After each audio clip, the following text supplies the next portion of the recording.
Bonjour, dans cette vidéo nous allons voir comment installer la TechLive 2014 sur système Windows. La méthode que nous allons employer est identique sur toutes les versions de Windows, avec quelques variantes pour Windows 8 qu'on signalera en temps voulu. Donc dans la présente vidéo réalisée sous Windows 7, quand j'indiquerai que la procédure est valable pour Windows 7, elle sera en fait valable pour tout système Windows jusqu'à la version 7. Or, la version 8. Bien, alors, avant de commencer l'installation de la TechLive 2014, nous allons procéder à quelques étapes préliminaires, consistant notamment à télécharger tous les fichiers nécessaires à l'installation de cette distribution TechLive. Pour cela, on va se rendre sur des sites web dont les adresses seront retranscrites sur la page de cette présente vidéo. Très bien, alors, étape préliminaire, donc il va y en avoir trois. La première va consister à télécharger l'image ISO de la TechLive 2014. Cette étape pourra être omise si on dispose du DVD-ROM de la TechLive 2014. Mais si on n'en dispose pas, ou bien si on ne dispose pas de lecteur de DVD sur sa machine, la méthode que l'on va employer donc, va consister à télécharger l'image ISO correspondant justement à ce DVD-ROM.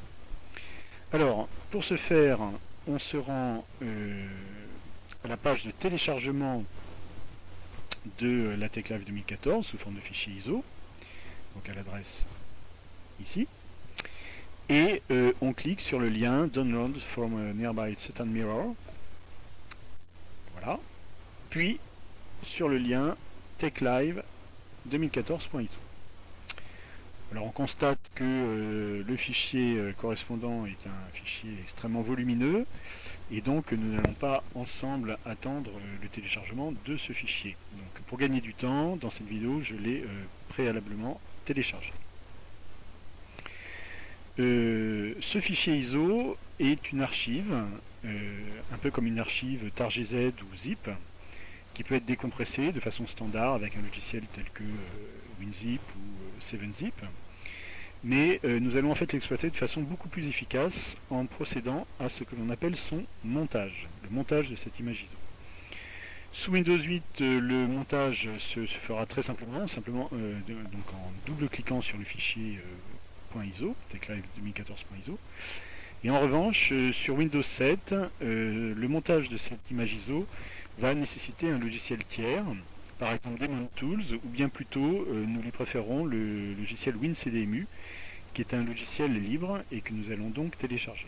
Donc deuxième étape préliminaire, on se rend sur la page du logiciel WinCDEMU et on les télécharge de façon tout à fait classique en cliquant sur le gros bouton WinCDEMU fait download.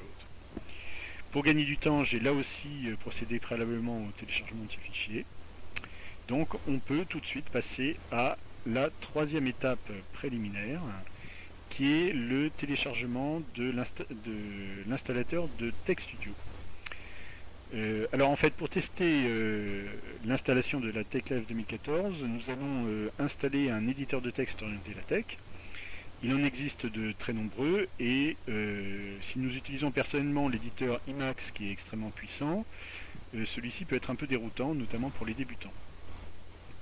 Aussi recommandons-nous justement aux débutants plutôt un autre éditeur plus simple d'emploi.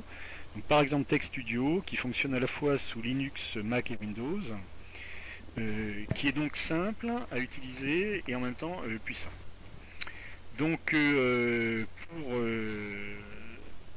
installer cet éditeur TechStudio, eh bien, on se rend à la page sur son site et on clique sur le lien Download Now. Et là aussi, pour gagner du temps, j'ai procédé préalablement au téléchargement de ce fichier.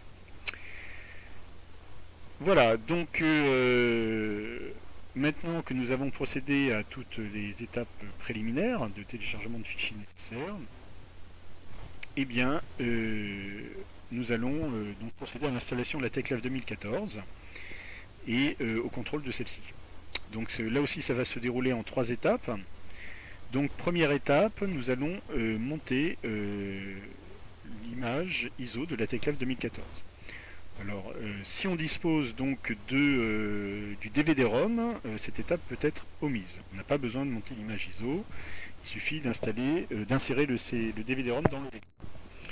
Sinon, sous Windows 8, comme je l'ai dit tout à l'heure, le montage de cette image ISO se fera par simple double-clic directement. En revanche, sous Windows 7, nous allons donc procéder préalablement à l'installation du logiciel WinCDEMU. Et pour ce faire, eh bien, on procède de façon tout à fait classique. On double-clique sur l'installateur, on clique sur oui pour accepter l'installation de WinCDEMU, on clique sur install et donc l'installation est tout à fait standard. Vous voyez que ici elle s'est faite très rapidement, c'est en fait parce que j'avais déjà installé ce logiciel sur cette machine, sur votre ordinateur. Cette étape sera a priori un peu plus longue. Voilà, donc maintenant nous pouvons très aisément monter l'image ISO de la TecLive 2014 et pour ce faire d'ailleurs un double clic sur le fichier TecLive 2014 devrait suffire. Sinon on effectue un clic droit et on choisit l'entrée, choisir lettre de lecteur et monter. Voilà, donc une fois qu'on a double-cliqué sur TecLive 2014.iso, le fichier qui est là, eh bien on voit apparaître donc cette boîte de dialogue et pour monter l'image ISO, il suffit d'accepter les choix par défaut, de cliquer sur OK. Donc ce qui se passe là est tout à fait identique à ce qui se passe si on insérait, si on disposait du DVD-ROM de la TecLive 2014 et qu'on insérait ce DVD-ROM dans un lecteur. Donc on va maintenant ouvrir ce DVD-ROM ou cette image ISO montée, donc en cliquant sur le lien ouvrir le dossier et afficher les fichiers. Et nous voyons apparaître le contenu du DVD-ROM de la TecLive 2014. Pour lancer l'installation de la TecLive 2014, il nous suffit maintenant de double-cliquer sur donc install-tl-windows.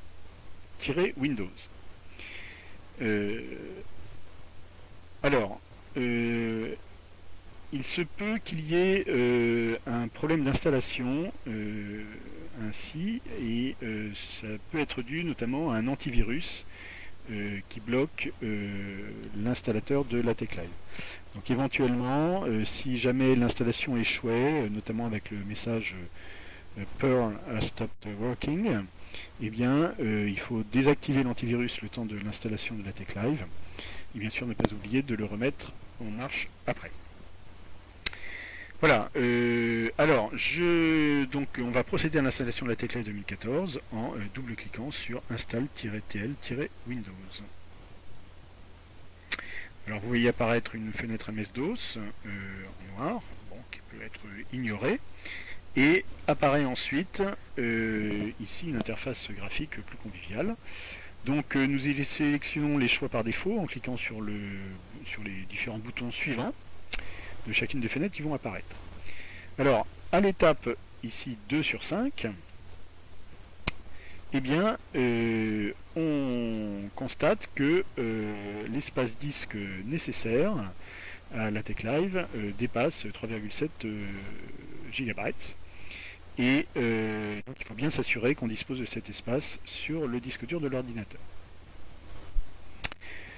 On pourra aussi éventuellement, si l'emplacement le répertoire de destination, donc l'emplacement de la TecLive 2014 ne convient pas, en choisir un autre en cliquant sur modifier. Mais a priori, il vaut mieux conserver ce choix-là. Bien, donc on clique sur suivant, et ici, arrivé à l'étape 4 sur 5, eh bien, on clique sur installer. Alors, on voit apparaître une autre boîte de dialogue, enfin plutôt non la même d'ailleurs, on est à l'étape 5 sur 5 ici, mais on voit apparaître des messages qui expliquent ce que l'installateur est en train de faire. Il est en train d'installer 2836 fichiers, et ces nombreuses opérations prennent un temps certain, vous voyez, environ 25, 26, 27 minutes. Et il va falloir s'armer de patience. Nous n'allons bien sûr pas attendre ensemble la fin de cette installation et nous reprendrons la vidéo quand l'installation sera terminée. Et ceci se verra notamment au fait que cette boîte de dialogue affichera le message Bienvenue sous TechLive. A tout à l'heure. Nous voici donc arrivés au terme de l'installation de la TechLive 2014, ce que l'on peut voir notamment au message Bienvenue sous TechLive. Si on remonte un peu dans cette boîte de dialogue, on voit que l'installation des 2836 fichiers a duré plus de 30 minutes et que cette opération a été suivie ensuite d'opérations post-installatoires. Et comme je l'avais dit, il faut effectivement s'armer de patience. Voilà, alors maintenant que c'est terminé, on clique sur le bouton terminé de cette boîte de dialogue, puis pour fermer la fenêtre MS-DOS qui était affichée en arrière-plan, comme ça va être affiché dans quelques instants, voilà, il suffit d'appuyer sur n'importe quelle touche pour la fermer, par exemple la barre d'espace. Voilà. L'installation de la TechLive étant terminée, nous allons maintenant contrôler cette installation en installant l'éditeur de texte orienté LaTeX, TextStudio. Et pour ce faire, on va procéder de façon assez classique. On double-clique sur l'installateur de TextStudio. On accepte de l'installer. Et puis ensuite, on accepte les choix par défaut en cliquant sur OK, suivant, et enfin installer. Donc là, l'installation est classique, standard et rapide. À la fin de cette installation, on va avoir une boîte de dialogue qui va nous proposer donc de lancer TextStudio. Vous voyez ici Start TextStudio, donc on laisse ceci coché. On clique sur OK, sur Terminer, pardon. Ça lance l'installateur TextStudio. Et maintenant qu'il est ouvert, eh bien, on va pouvoir tester l'installation de la TechLive en allant dans le menu Fichier, Nouveau à partir d'un modèle, et dans la liste qui apparaît, on va choisir par exemple Article French. Donc on double-clique par exemple sur cette entrée, et puis entre les deux lignes Begin Document et End Document, on va taper un texte quelconque, par exemple test, et on va lancer donc la production d'un fichier PDF à partir de ce fichier LaTeX en cliquant sur le bouton en forme de double flèche verte, là, production et visualisation. On y va, et on va voir au bout de quelques instants apparaître sur le côté droit la fichière PDF intégrée à TextStudio qui nous affiche le texte qu'on vient de taper, test. Donc ceci montre que l'installation de la TechLive s'est a priori déroulée correctement, et nous voici arrivés au terme de cette vidéo qui donc, je le rappelle, expliquait comment installer la distribution TechLive 2014 sur système Windows. Voilà, merci de votre attention et à bientôt.